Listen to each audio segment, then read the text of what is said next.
So Ian Duncan Smith has come out and said that the EU is panicking and that he believes that Britain will win the negotiations. Okay. Now, I'm absolutely convinced that we do not want to get locked back into their regulations or their rules. We do not want to be overseen by the European Court of Justice in any shape or form. That is for them, not for us. Sorry, the European Court of Justice is something that Boris Johnson has signed up to.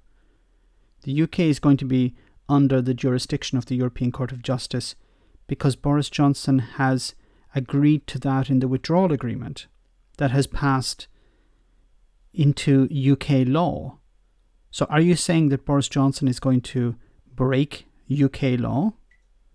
You can say, we're not going to do this, we're not going to do that. But if you have agreed to it and you have put it through Parliament and it's part of the law, then how are you going to refuse to do that? We are an independent coastal state. We will make our own decisions. There is lots of scope for doing things on equivalence within these trade agreements. So if our standards and their standards meet roughly the same outcomes, then that's fine. But we'll go about doing things differently.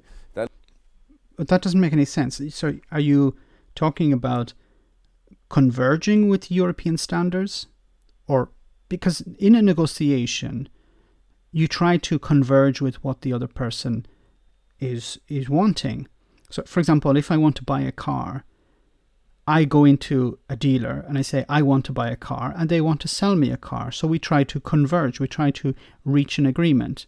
Now, the agreement could be related to the price, whether the conditions or whatever. But the basic premise is that we try to converge. Boris Johnson has been talking about diverging away from European standards, away from agreements with the European Union. Now Ian Duncan Smith is talking about convergence. So which is it? Is it convergence or divergence? That leaves us free to make trade deals with other countries, and that's how it should be. We are not going to be run by the European Union. That's over. But you run in what way? You haven't been run by the European Union. And also this thing about we'll be free to do trade deals. But the two countries who you're talking about having trade deals with are Australia and the United States. And both of them have told you, go and sort out your trade deal with the European Union first, and then come to us. Well, they are full of nonsensical things. For example, they're not going to get their absolute privileges in our fishing waters. We're taking back control of our fishing waters. We become an independent coastal state. And you can say all these things. We're not going to give them fishing rights. This is just language for Brexiteers to hear. This is red meat to the base. But if the European Union say, give us fishing rights or we're going to give you trouble with Gibraltar, then what is the UK going to do?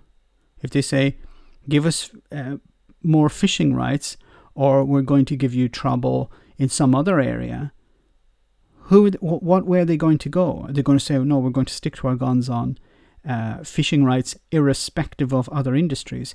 And honestly, I don't understand why Brexiteers continually bring up fishing. It represents a very small part of British industry. Why focusing on this? I think because it's headline. It's some headline attraction for Brexiteers. Yes, we're fascinated with fishing and fish. But what's the point in focusing on fish when financial institutions are moving abroad, when car companies are closing or downsizing? What's this ridiculous point of focusing on fishing?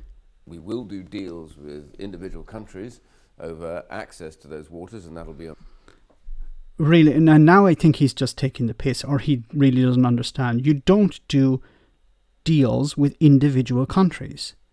You do deals with the European Union as a unit. Do you not understand this? An exchange in return for access to some of their coastal waters. The common fisheries policy ends as far as the UK is concerned, and we control those waters, so they don't have any rights there at all. The truth about the European food standards is they're not that great anyway.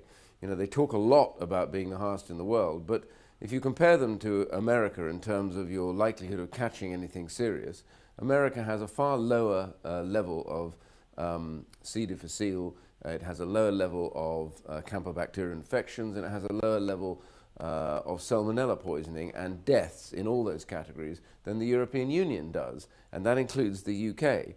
So our standards should be set for what's relevant to us. Yes, we always want higher standards, but we don't have to accept the rules of how those standards are met.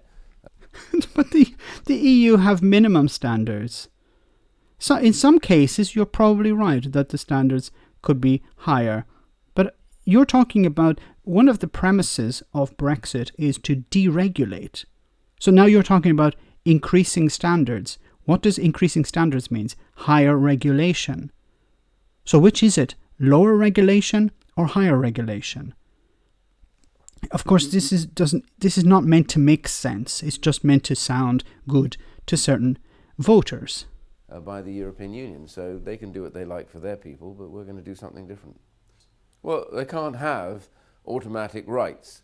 We will only discuss and negotiate separately over what there is in return. So if they want some access that is, useful for them, and we want access in return for some of their waters, that's called a negotiation. What we're not going to do is grant them the same access they had under the Common Fisheries Policy, which was one of the most environmentally unfriendly policies, where our waters were overfished. All the rules about sizing and everything else were ignored by many of these other nationalities that came on board to fish our waters, and we destroyed our own fishing fleet. So now what we want is our British waters will be there for British fishermen. Now, sure, we will do deals, but there's no right of access. That's up to us. Okay, and where would they sell their fish? Most of the fish that are collected are sold abroad.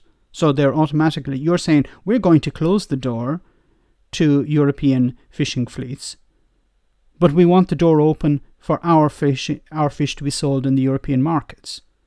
Why do you think the European Union are going to automatically say, oh, okay, well, you're not going to allow us in, but we're going to let you in? And there is this misunderstanding that's promoted by Brexiteers that the UK and the EU are on an equal footing. Like, who believes this? I know Brexiteers have this exceptionalism in their minds that the UK and the EU are on an equal footing, but they're not. There are some things that maybe the UK can have an advantage over the EU, sure, but I think it's more on the side of the EU having advantages. To us, how we manage our waters. Well, Europe's in a panic now because they suddenly realise that Britain going is an enormous deal. They've tried to pretend it's not. It is an enormous problem for them. They're still pumping out the message, they need us more than we need them. This is the same message since 2016. Ian Duncan Smith and people like him were saying as soon as we vote to leave, the European Union will be knocking at our door saying, please, please work out a deal with us. We're so desperate. We don't want you to leave. We'll do whatever we can to keep you with us. Hasn't materialized. Then they said they'll do whatever they can to have a decent deal with us. The leaders of the main industries will be coming to Angela Merkel's door and begging her to give us a good trade deal. Hasn't happened. And they're still parroting this rubbish. And so now what they're doing is panicking over how competitive the UK will become. And we will become incredibly competitive compared to the European Union, which is... Not competitive, a tax haven. You'll be not competitive. Competitive on what? Notice he doesn't say competitive on what. You basically want to gut British industry and turn the UK into a tax haven on the doorstep of the European Union. And the European Union don't want that. But they're not panicking about it. It's just they don't want that. And if you attempt to do that, they're going to punish you for it. It's just bogged down in rules, regulations, bureaucracy. We're going to... And just today, on this point, just today, Boris Johnson said they're going to hire 50,000 new customs officers. So you're talking about the EU is bogged down in bureaucracy, and you're going to hire 50,000 new customs officers. To do what? To implement bureaucracy. Break free of all of that's what people voted for, to make our own rules on migration, on our fishing waters, on our borders. And why aren't we seeing these rules now? You have left the European Union. Why was it not the day after you left the European Union there was a whole list of laws and regulations that you wanted to implement? Why didn't that happen? Because it's fake. All these things are really, really important. So we're very clear that we're not going to accept this negotiating position, because this negotiating position is all about trying to tie us down so that we can't compete. And we need to say, I'm sorry, we are not going to do that. And if that means, at the end of it all, we move to WTO, World Trade Organization terms, then so be it. And so that's basically saying, negotiate on our terms or we're going to shoot ourselves in the head. Going to WTO terms will be a disaster. You'll have a list of countries suing you. And this is already happening. Australia and New Zealand are talking about suing both the EU and the UK because of Brexit. And the countries that will really be damaged by that will, of course, be in the European Union, not us. After all, remember, we run a trade deficit in goods and foodstuffs of over £100 billion a year now. That's 100. So why are you not a member of? Why didn't you just leave immediately on WTO terms? Why is the WTO terms a threat? If everything is great about this, is the ridiculous, insane, lies and illogical position of people like Ian Duncan Smith. Yeah, we can. If we don't get what we want, we'll go to WTO terms, and WTO terms are fantastic. Well, then if they're fantastic, why don't you automatically go there? No, because we want to have a deal. But if WTO terms are fantastic, why would you want a deal? £100 billion worth of goods and foods that they sell us more than we sell them. You know, that is a point for the European Union. You now are at risk to a minimum of 100 billion a year. You make your minds up in Europe. And you still think it's down to that? You think this is if we threaten them with a certain amount of money, then they're going to do whatever we want. Do you not understand? Just European integration is the response to this. They will not allow European integration to be affected. They will protect the unity. They will protect the union over whatever cost will be related to Boris Johnson, you, and your adventure of Brexit. They'll take a hit, but they'll say this hit is less than allowing other countries to destroy the European Union. You know, they don't care about the cost when it comes to integration. I don't know why Brexit. I don't know if it's Ian Duncan Smith doesn't understand this, or he's pretending not to. Europe, do you want to do trade with us? Because we want a Canada style, in other words, a normal free trade deal. And then we're going to go and make free trade deals with America. We'll make them with all the other countries like Canada. So he's talking about, now he's back to, we want to have a trade deal. So first of all, WTO was fine, but now we want to have a trade deal. We want a Canada-style trade deal. But they have said that they're not going to give you a Canada-style trade deal because you need time.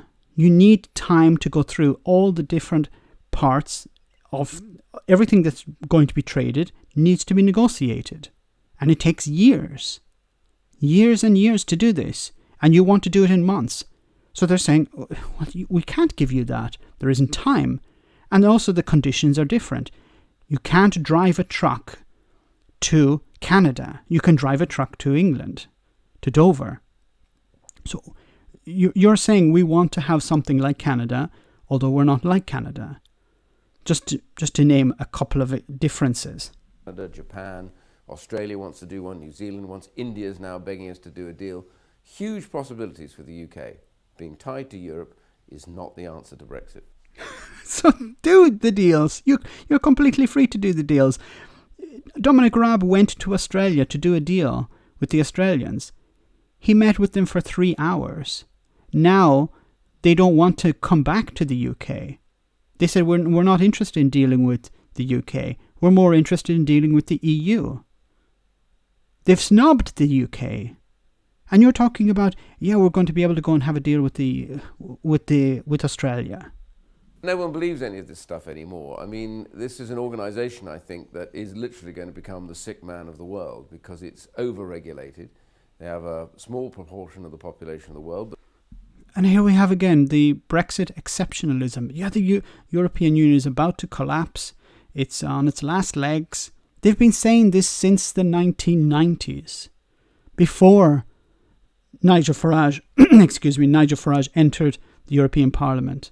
Before he entered the Parliament, they were talking about the European Union, it's on its last legs, it's not going to last long. Then in the 2000s, they were talking the same rhetoric. In the 2010s, the teens, whatever, they're using the same rhetoric. And now it's still the same message. The European Union's on its last legs, it's not going to last. But they pay over 50% of the benefits bill of the whole world. So they're bogged down now, and the future is not looking great for them. Germany's on the edge of recession, France is on the edge of recession, Italy's in recession, Spain. And these countries were in recession 10 years ago, and the European Union didn't collapse. So what are you saying, Ian? Spain is in the same condition. Greece, well, who knows where Greece is, frankly. It's impossible to figure it out, but they're certainly in a desperate strait. So all of these countries, the so-called engines of the European Union, are in a mess. And they couldn't even agree their budget the other day. UK's gone, now they row with each other about the whole, which is over 60 billion that the UK takes away. We are the single biggest trading partner that the European Union has by a long way, okay? This idea that somehow we're not that important. They never said that you weren't important. That's why why are they working out trade deals with Japan, with the United States, with Australia? If you're leaving and you're saying we don't want to trade with you anymore, basically that's what Brexiteers are saying. We don't want to trade with the European Union anymore because we don't want a trade deal, and we want to go to WTO terms because those WTO terms are fantastic. If you're continually saying that, well then why would they want to deal with you? They want to limit the damage that you're doing. So they're working out trade deals with Vietnam recently, Japan, Australia at the moment, and the US eventually. We are the most important destination for their cars, machine tools, for their cheeses, for their fruits and various things that they sell us. We are the single biggest market, and probably the most profitable market to them as well, because we are the most open. So for them... The most open, and now you're closing it.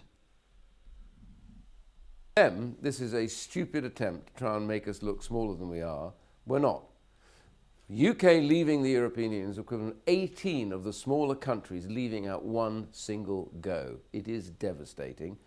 We have the whip hand in these negotiations. Well, by setting out very clearly that with an 80-seat majority, that Europe no longer has... It's back to the... Well, Boris Johnson has a majority, so the European Union have to do whatever he says. What is going through his mind here?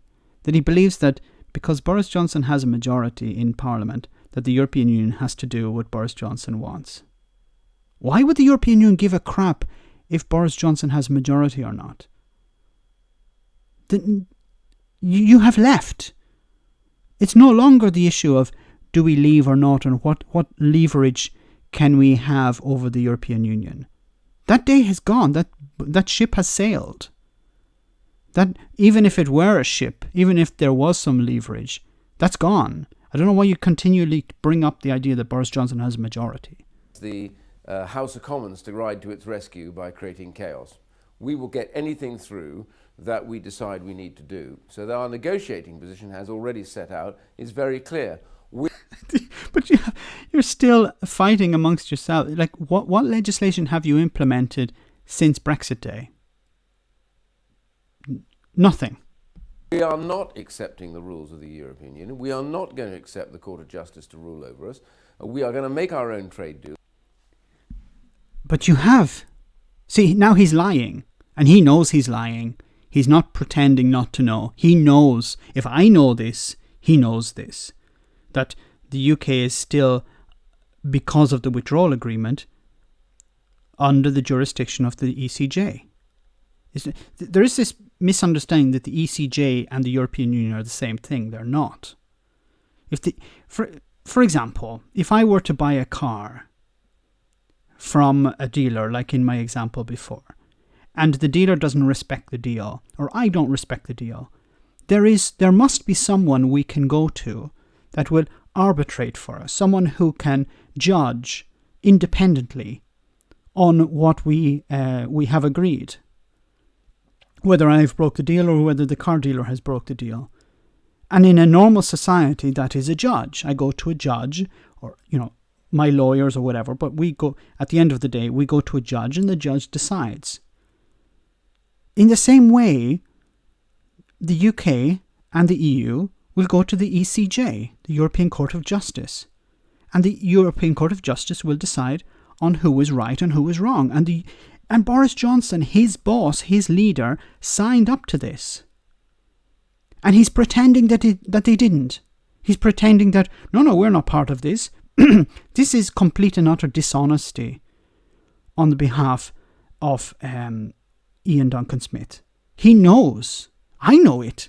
So he obviously knows it. He's more intelligent than I am. He has gone to the expensive private school. I don't know if he's gone to Eton, but he has gone to the expensive school. He knows these things. He is part of the government, part of the government's parties, or party of the government. He knows these things. If I'm a 2-bit YouTuber and I know this, he obviously does. I'm sorry to be repeating this point, but this is a lie. An absolute lie. And we will set our own rules and regulations. We believe that we will always aim for the highest standards.